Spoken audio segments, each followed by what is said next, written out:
Hi everyone, आज हम लेकर आए हैं तिल के बने हुए लड्डू जो कि दांतों से नहीं सिर्फ हाथों से आप आसानी से तोड़ सकते हैं। बहुत ही मुलायम बनते हैं।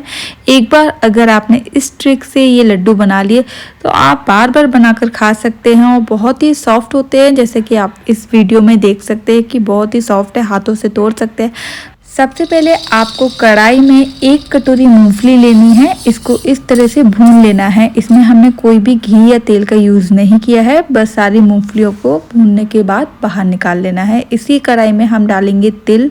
तिल को भी अच्छे से भून लेना है। तिल को भूनने में ज़्यादा टाइम नहीं लगता है, 3 से 4 मिनट में तिल अच्छे से भुन जाता है। आपको इस तरह की आवाज़ आने लगेगी चटकने की, तो आप उस टाइम पे तिल को बाहर निकाल लीजिए। तिल को काला नहीं करना है, हल्का सा भूनना है।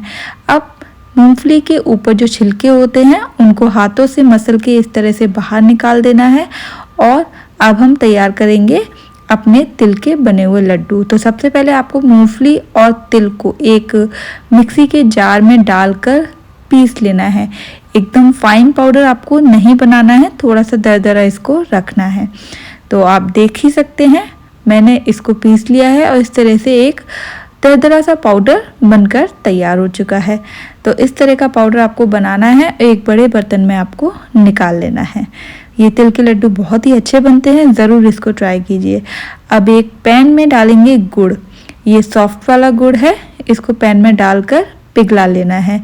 ध्यान रखना है कि हमें यहाँ पर गुड़ की चाशनी बिल्कुल भी नहीं बनानी है। अगर आप इस गुड़ को ज़्यादा पकाएंगे तो गुड़ बहुत ही हार्ड हो जाता है, जो कि दांतों में चिपकता है। और लड्डू जब बन जाते हैं तो लड्डू इतने ज़्यादा टाइट हो जाते हैं कि दांतों से तोड़ना भी मुश्किल हो जाता है। अब इसमें हमने डाली हैं 2 से 3 इलायची के पाउडर।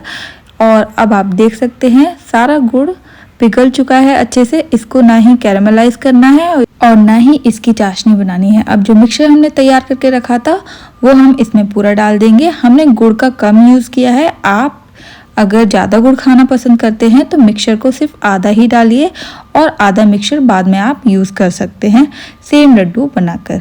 तो यहाँ पर इन दोनों चीज़ों को अच्छे से मिला देना है और हाथों से इस तरह से आप देखेंगे कि लड्डू बनने में आ रहा है। तो बस अब इस सारे मिक्सचर को हम एक बड़ी प्लेट या बड़े डोंगे में हम निकाल लेंगे।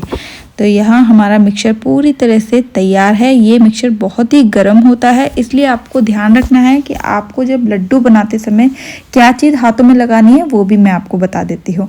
जब आप लड्डू बनाएंगे तो या तो पानी आप अपने हाथों में लगाइए या फिर घी आप अपने हाथों में लगाइए, जिससे कि आप आसानी से लड्डू बना पाएंगे। कोई भी परेशानी नहीं होगी लड्डू बनाने में। और आप देख सकते हैं कितना अच्छे से ये लड्डू बन रहा है। अगर इसमें आप घी मिला देते हैं तो ये लड्डू नहीं बंधेगा। तो ध्यान रखना है, ना तो आपको घी का इस्तेमाल करना है और ना ही गुड़ को ज़्यादा पकाना है। अगर आप सॉफ्ट तिल के लड्डू खाना चाहते हैं तो सिर्फ यही प्रोसेस आपको अपनाना है और आप देखेंगे कि घर में ही आप कितने अच्छे लड्डू बना सकते हैं। तो यहाँ पर ये प्रोटीन लड्डू भी आप इसे कह सकते हैं, क्योंकि इसमें मूंगफली और तिल का यूज़ हुआ है। और इस तरह से हमारे सारे लड्डू बनकर तैयार हो जाते हैं। बहुत ही अच्छे ये लड्डू बनते हैं, तो ज़रूर ट्राई कीजिए। पूरी सर्दियाँ आप इसको खा सकते हैं, क्योंकि तिल होता है गर्म, इसलिए इसको सर्दियों में ही खाया जाता है। तिल, मूंगफली और गुड़ तीनों चीज़ें गर्म होती हैं तासीर में, इसलिए इनको सर्दियों में खाया जाता है। लेकिन इसमें बहुत ही अच्छे न्यूट्रिएंट होते हैं, तो ज़रूर इसको बनाकर खाइए। बहुत ही सॉफ्ट लड्डू बना है, हाथों से तोड़ने में भी बहुत ही सॉफ्ट है, तो ज़रूर बनाएं।